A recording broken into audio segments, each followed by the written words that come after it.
Hi everyone. Today we'll practice English shadowing. Repeat after me to improve your speaking and pronunciation. Listen carefully and try to speak with me.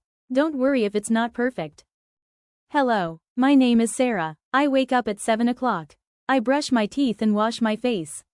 Hello, my name is Sarah. I wake up at 7 o'clock. I brush my teeth and wash my face.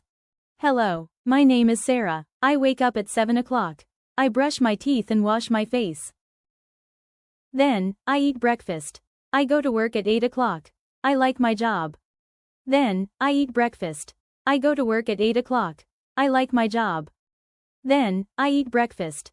I go to work at 8 o'clock. I like my job. I come home at 5. I cook dinner and watch TV. I go to bed at 10 o'clock. That's my day. I come home at 5. I cook dinner and watch TV. I go to bed at 10 o'clock. That's my day. I come home at 5. I cook dinner and watch TV. I go to bed at 10 o'clock. That's my day.